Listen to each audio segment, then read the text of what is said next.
বুঝেছি। আচ্ছা নরেন বাবু,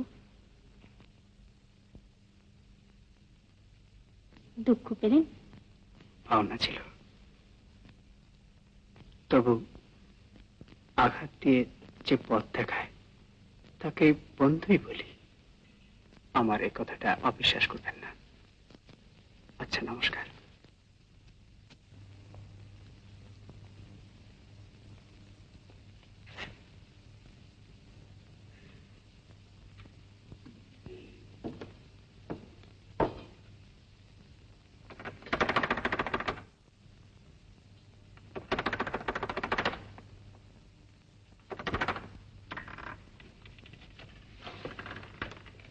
কাকে খুঁজছেন?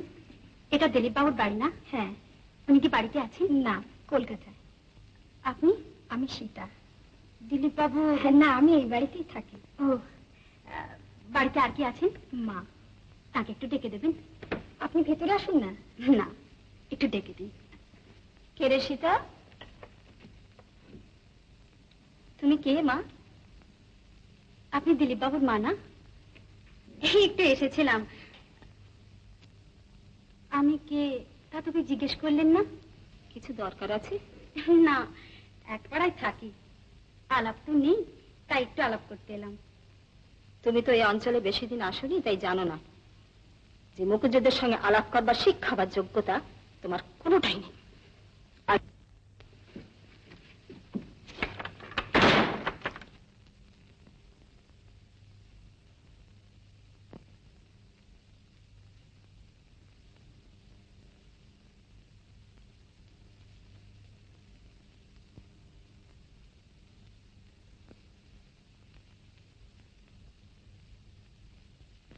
আপনি তো চলছেন না? কি করে চলি বলুন? আপনি যেমন পথটা আগলে। ও, এবার যেতে পারেন। এই বাড়িতে আপনার কারোর সঙ্গে দরকার আছে কি? থাকলেই বা আপনাকে বলতে যাবো কেন? না, দরকার থাকলে যাকে দরকার তাকে ডেকে দিতাম। আমার দরকার দিলীপ বাবুর সঙ্গে। কার সঙ্গে? দিলীপ বাবুর সঙ্গে। ও, দিলীপ বাবুর সঙ্গে। আচ্ছা, দিলীপ বাবুর সঙ্গে আপনার পরিচয় আছে নাকি? হ্যাঁ, তিনি আমার বিশেষ বন্ধু। বিশেষ বন্ধু? ও, আপনাকে তো চিনতে পারলাম না। পথের মাঝখানে দাঁড়িয়ে কোন মহিলার পরিচয় চাওয়া যে অভদ্রতা, সেটুকু জ্ঞান কি আপনার নেই?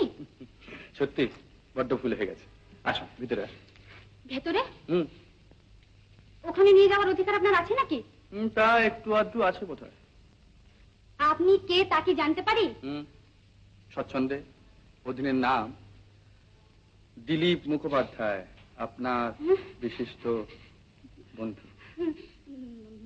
আপনি মানে মানে আমি মানে আচ্ছা, আমি আসি আসি।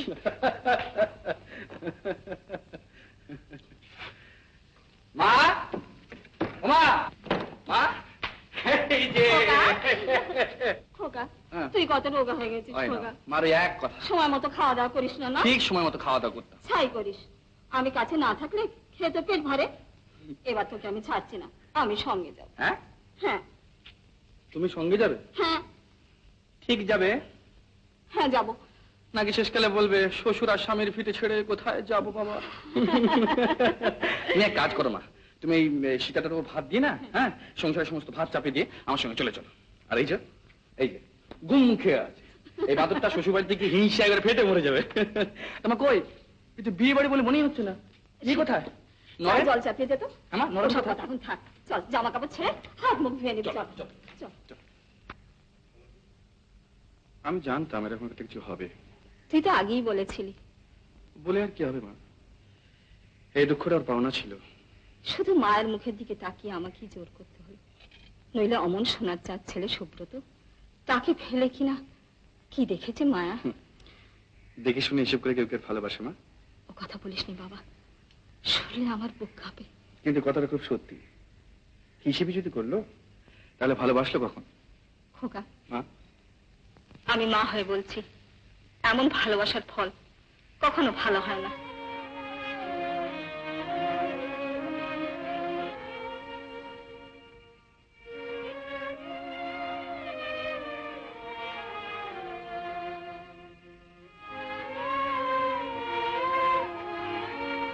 শুনুন নরেন বাবু, আমাকে আপনার ভালো লাগে, কিন্তু মায়া আপনাকে ভালোবাসে। একটু ভালো লাগার জন্য এত বড় ভালোবাসাকে ব্যর্থ করে দেবেন? তুমি ভুলে যাচ্ছ নরেন, মায়া মুকুজ্জ বংশের মেয়ে। খুশি হলো দুটো ফুল ফেলে দিয়ে বিয়ে করলে, খুশি হলো দূরে সরিয়ে দিয়ে। সে কথা তো আমি বলিনি। আমি বলতে এসেছি যে সে আমার বাগদত্তা। বাগদত্তা? এতদিন সে খেয়াল কোথায় ছিল? আর আজই বা হঠাৎ সে খুশ হলো কেন? দয়া দেখাতে এসেছে? আমরা তোমার দয়া পাত্র? ছি ছি, এসব কি বলছেন আপনি? আমি দয়া দেখাতে আসিনি, আমি একটু দয়া ভিক্ষে করতে এসেছি। একদিন মা বলে ডেকেছিলাম, আপনিও আমাকে সন্তান বলে গ্রহণ করেছিলেন। অপরাধের আমার সীমা নেই। তা বলে আমায় ত্যাগ করবেন? মা, আপনার খুশি মতো আমাকে শাস্তি দিন, কিন্তু আমায় ঠেলে সরিয়ে দেবেন না। তার কি একটা মান সম্মান নেই? তার কাছে ক্ষমা চেয়ে তার মত করাবার ভার আমার। আপনি শুধু একবার তার সঙ্গে দেখা করবার অনুমতি দিন। সে যদি রাজি না হয়?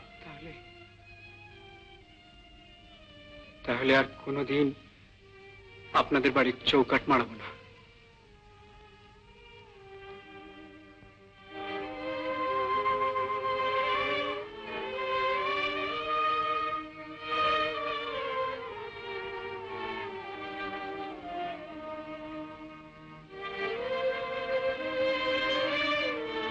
মায়া,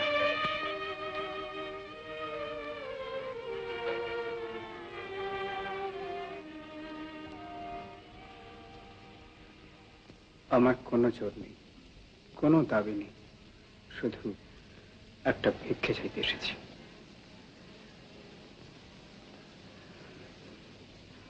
দোষ তোমার না, আমারই। আমি তোমাকে অবহেলা করেছিলাম, তারই শাস্তি। আজ যদি না পারো, একদিন অন্তত মনে মনে ক্ষমা করো। আমি যাচ্ছি। মায়া,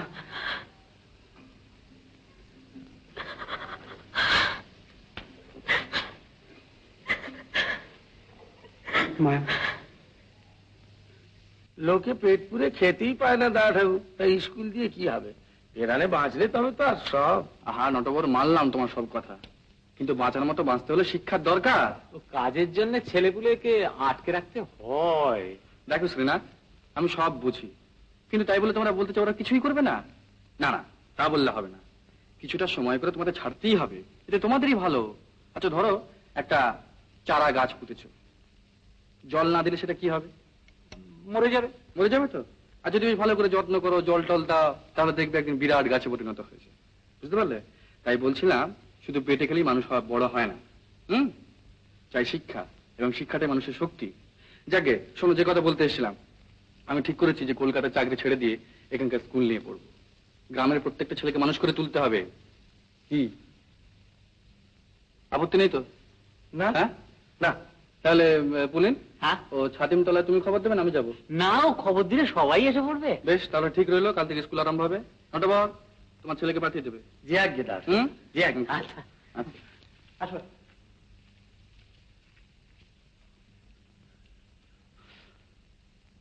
দিলীপ, আরে শোন, নরেন বিয়ে করতে রাজি হয়েছে। যা। হ্যাঁ, আরে দিনক্ষণ সমস্ত ঠিক হয়ে গেছে, মাসিমা তোকে এক্ষুনি ডাকছে, চল। কি ব্যাপার বলতো? সত্যি বলছিস? আমি তো কিছু বুঝতে পারছি না। বুঝতে যে আমিও পাচ্ছি তা ঠিক বলতে পারবো না, তবে মেয়েটার সম্বন্ধে মত আমাকে বদলাতেই হলো। মেয়েটাকে? শুক্লা। সকলে যা ভাবে, আসলে মেয়েটি তা নয়। মেয়েটার নাম শুক্লা না? কেন, তোর সঙ্গে আলাপ হয়েছে নাকি? কি রে, চুপ করে এলি যে? তোর সঙ্গে আলাপ হয়েছে? আগে তুই বল, কি বলেছিল? That's my secret. Then this is my secret. দিদিমণি, দিদিমণি, একজন বাবু দেখা করতে এসেছেন। কোন বাবু? সেই যে স্কুল করেন, ওই যে মুখুজিতে বাড়িতে। দিলীপ বাবু? আমি আছি বলেছিস? না, বলেছি আমি দেখে আসছি আছেন কিনা। উনি কোথায়?